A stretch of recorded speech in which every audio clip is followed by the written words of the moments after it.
Administrative Assistant, Superintendent. She holds a Master's of Science degree in Elementary Education Leadership with a strong focus on curriculum and instruction. She holds a Pennsylvania certification in Elementary Education, Reading Specialist, Supervisory, K-12 Administrative, K-12, and Superintendent's Letter of Eligibility. Dr. Savory Brooks is passionate about great teaching and relentlessly committed to educational equality. She resides in Philadelphia and enjoys spending time with family, reading, and volunteering in her community. Could we give her a round of applause?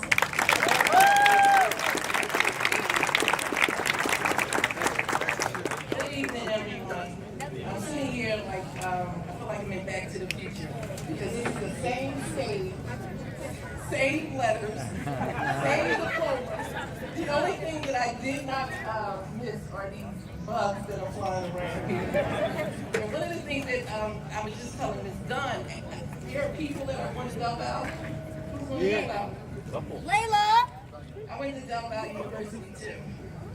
Okay, I'm gonna tell you a quick story before I get to my speech. I left Saul thinking that I was going to become a landscape architect because they just gave me so much motivation and encouragement. And I went to Del Valle. The first thing I had to do was climb a tree and prune a tree at Doylestown Hospital. Then they made me dig a tree, wall and burlap the tree, and then I had to plant the tree. I'm going to tell you I changed my major from landscape architecture to food science and management. So just keep that in mind. I'm excited to deliver this message to you today. 32 years ago, I sat where you're sitting now. At the time, I didn't know my intended future. I knew that I was attending college in August, and for the first time, I would be on my own. Well, at the time, I said that I would be grown. During the summer, I quickly realized that grown meant more than graduating from high school. I still had a curfew. I still needed my allowance. Someone was still taking care of me. So keep that in mind. You're on your own, but we're not grown.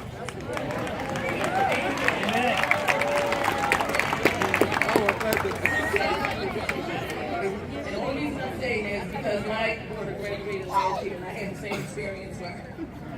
I want to share some self-concepts that help me transition into adulthood and find my purpose. One of the self-concepts that are important is self-respect. Honor yourself and value your being. There are friends, significant others, IG, Snapchat, Facebook, celebrities, and others who encourage us to find favor in them, alter our being, or devalue our being. Remember, people see and treat us based on the way we present ourselves to the world. If you want respect, you have to respect yourself, based on your values and beliefs, not those of others. So what does that look like for a young adult? I'm going to ask you a couple of questions. What is of value to you, and how does that what impacts your mental, social, and physical and emotional well-being? The second question is it more important to add to the wealth of others or increase your financial stability? Now let me clarify. I like my Burberry, I like my Henry Bendel, I like nice stuff.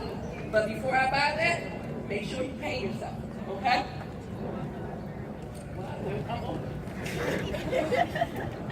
And the third question is, whose opinion do you value about who you are?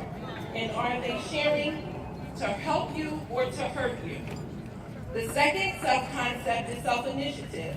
Okay, I need your help here because I like Beyonce and I like this lyric, and I'm not going to sing it, but if you know it, you can. But it says, I see it, I want it. You know what I'm talking about?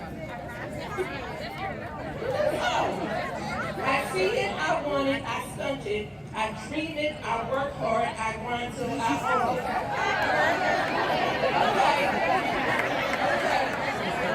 And then she ended with I'm a star.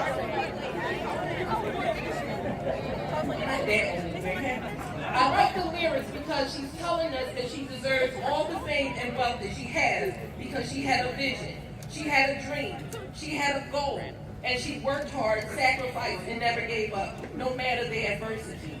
The lesson is to invest in your right now. Your future is contingent upon your preparation. So what does that mean to a young adult? 3 questions. How do you plan to live on your own, and what does it take for you to meet your vision? The second question, what are your short-term and long-term goals? The third question, how will you celebrate your wins to stay motivated? And the fourth question is, how will you block the naysayers but listen to constructive feedback? The third concept is self-discipline. Now, in order to live in your worth, you must manage yourself. How do you stay focused on your goal? Live in your values and do not submit to the negative pressure. Whatever you determine as your vision, your dream, or your goal, you should determine the behavior and the practices that will help you get there. Sometimes other people's short-term success seems better than our right now. I attended a lot of schools, and a lot of my friends, a lot of my former classmates, they had things that I didn't have at the time, and I thought something was wrong. So you have to stay the course. Encourage yourself and celebrate the successes towards your dream. So what does that mean to a young adult? How will you follow your path and not get diverted because someone else's path seems better than your path?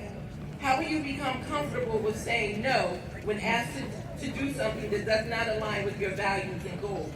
And how will you determine what you accept and what you're willing to let go? Now, one of my favorite life coaches is Ayanna Vanzant, and she stated, everything that happens to you is a reflection of what you believe about yourself. We cannot outperform our level of self-esteem. What you believe is what you will accomplish. We cannot draw ourselves more than we think of our worth. I shared with you 3 concepts that I learned through my path of adulthood. I came to Saul as a middle child of 3, living with my mother and father in North Philadelphia. I didn't know how much my parents sacrificed for us, and I didn't know that I was poor until I rode it was a 32 bus or the 8 bus then, from 29th and Somerset up to Henry Avenue. I thought I had everything that I needed. I had classmates who had families who viewed me differently because of my neighborhood. I was lied on, cheated, and mistreated. Somewhere along my path, I began to lose my confidence, accept the negative treatment of others, and let others dictate the individual I will become. One day, I realized that I didn't have a plan for my life, and by this time I was wrong. I had to reflect and acknowledge my purpose. My confidence returned, and when I learned to value myself more than I value others, when I valued my intellect, my emotions, my accomplishments, blessings began to overflow. I am not telling you that I don't have trials, and the trials don't become unbearable, because I know who I am, and I know what's for me in my path. So Saul, class of 2019, every day practice self-respect, self-initiative, and self-discipline. Every day, show up in this world determined to walk in your destiny. Head high, stump the barriers, elevate the blessings, work hard until you own it. Why? Because you're the best thing that has happened to you. Congratulations and prayer for many blessings.